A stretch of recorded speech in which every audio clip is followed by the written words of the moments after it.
अपने पसंदीदा शायर की वीडियो सबसे पहले पाने के लिए एना मुशायरा आज ही सब्सक्राइब कीजिए और बेल आइकन दबाना ना भूलें। शुक्रिया।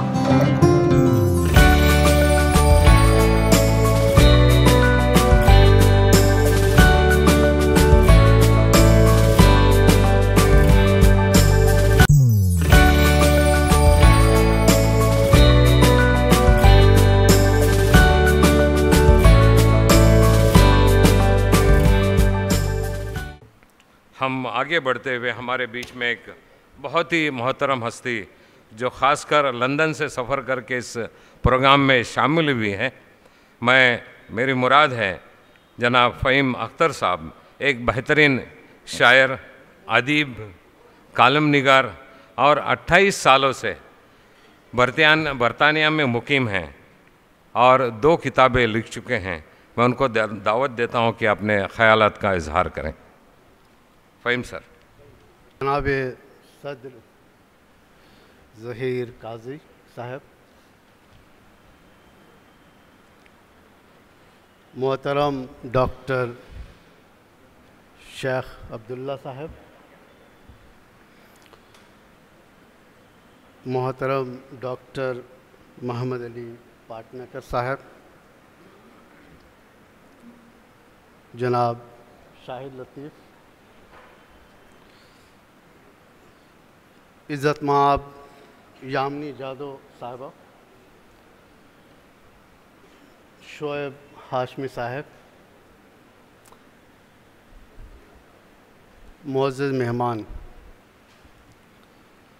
चूँकि मुझे इस रुके में 5 मिनट लिख करके दिया गया है कि बोलना है, तो मैं अल्लाह को हाजिर नाजिर कह के कहता हूँ कि मैं 5 मिनट से ज़्यादा नहीं बोलूँगा।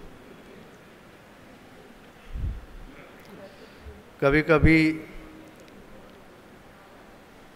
हमारी आँखें नम हो जाती हैं, वो इसलिए नहीं कि हम मायूस होते हैं, वो इसलिए नहीं कि हम परेशान हाल होते हैं, वो इसलिए कि जब खुशी का ऐसा मौका होता है तो आँखें आंसुओं से छलक पड़ती हैं।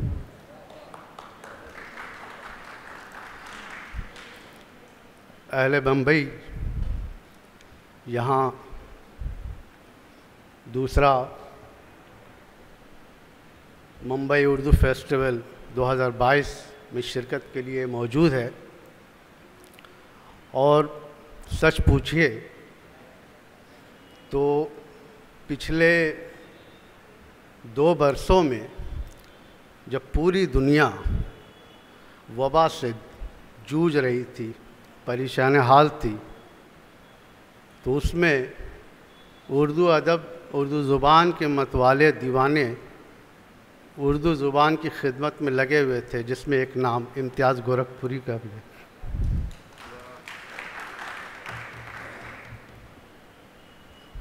बात बहुत है, वक्त बहुत कम दिया गया है।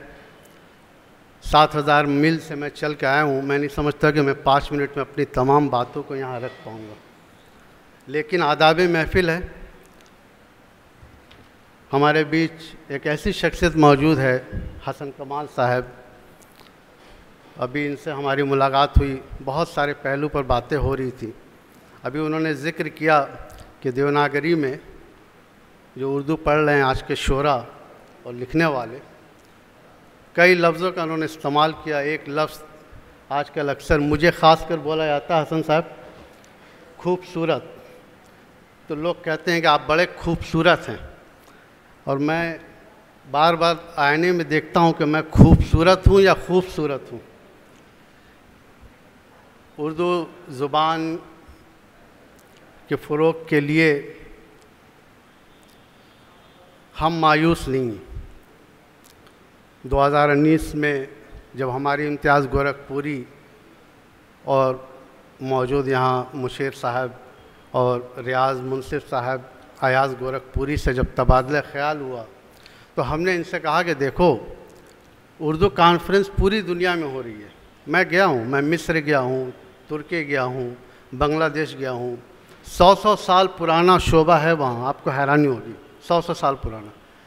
लेकिन अवामी सतह पर जो कॉन्फ्रेंस या फेस्टिवल है ये हम नहीं कर पा रहे हैं। तो मैंने इनसे कहा कि ना तो मैं डॉक्टर हूँ ना मैं प्रोफेसर हूँ, तो हम जैसे लोगों के लिए भी एक जगह बनाओ और उसका नाम फेस्टिवल रखा जाए, जहाँ हम सब मिल कर के अपनी बातों को रखें, आवाम से जुड़ें। देखिए उर्दू ज़ुबान आवाम से जुड़ी है। आपको हैरानी होगी कि 2 साल जब हमने लॉकडाउन के दौरान एक नहीं कई प्रोग्राम हमने शिरकत की और ऑनलाइन पर 50-100 लोग बैठ कर के सुन भी रहे हैं, पढ़ भी रहे हैं, देख भी रहे हैं। चूँकि हमारी ज़ुबान पर जिस तरह दीगर जो ज़ुबानों पर सियासी, समाजी और मुआशरे का असर हुआ है वो उर्दू पर भी हुआ है। लेकिन इसको आप निगेटिव मनफी तौर पर ना देखें, हमको भी बदलना पड़ेगा। अगर अदबी महफ़िलों में लोग कम आते हैं तो क्या हम अपने आप से सवाल करते हैं कि वजह क्या है? क्या मुशायरे का चलन बदलना चाहिए? क्या क्यों लोग शेर नहीं पसंद करते? मैं लंदन में हज़ारों लोगों को जानता हूँ जो शायरी करते हैं, पसंद करते हैं, और उस पर हम उम्र के उस लोगों का कहते हैं कि उनके लिए ज़ुबान है जो 60-70 की दहाई की। ऐसी बात नहीं है। कई नौजवान हैं यहाँ पर हिंदुस्तान में हैं, पूरी दुनिया में हैं, और हमें जो हम बात करते हैं इकबाल की जमालियाती शायरी या गालिब के पहलू से बात होती है, हमें जो हालात हसन कमाल साहब यही कह रहे थे कि हालात हाजिरा पर हमें बैठ करके अगर बात करेंगे तो फ़हीम अख्तर के साथ साथ हज़ारों नौजवान लिखने पढ़ने वाले सामने आएंगे, और तब आपको लगेगा कि उर्दू ज़ुबान के साथ मसला नहीं है। मसला है कि उर्दू ज़ुबान को जो लोग सियासी तौर पर मनफी तौर पर पेश कर रहे हैं वो उनका मसला है, ज़ुबान का मसला नहीं है। ये मेरा मानना है। और अभी हाल ही में मैंने कहीं सुना अब्दुल्ला साहब के एक मिनिस्टर ने जोश में आके कह दिया हिंदुस्तान में कि उर्दू ज़ुबान को एकेडमी बचाने का काम कर रही है। बिल्कुल गलत। जब तक फ़हीम अख्तर ज़िंदा है, जब तक हसन कमाल ज़िंदा है, जब तक अब्दुल्ला साहब ज़िंदा हैं, उर्दू ज़ुबान ना कोई एकेडमी से चलेगी ना किसी शोबे से चलेगी।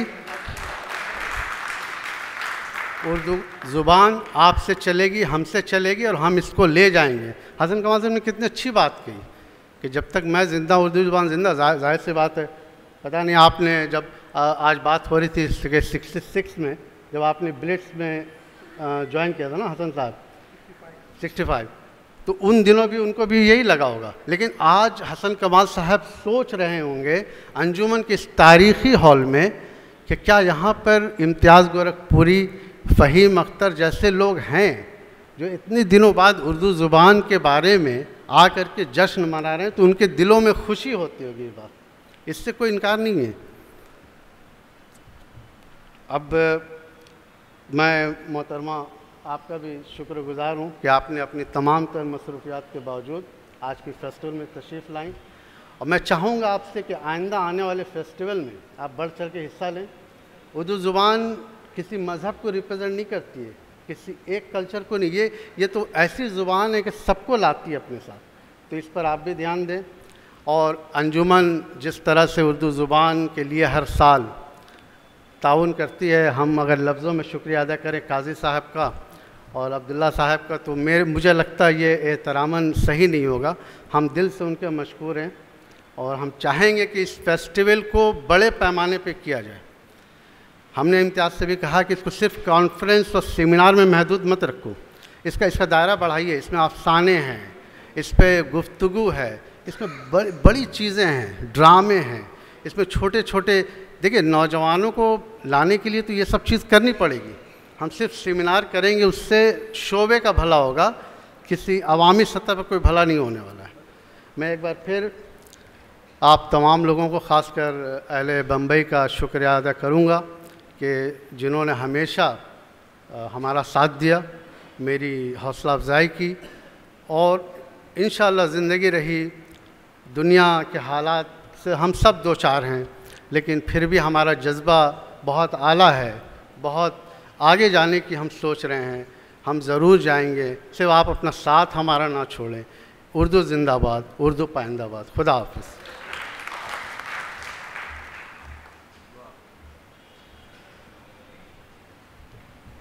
फ़हीम साहब बहुत बहुत शुक्रिया।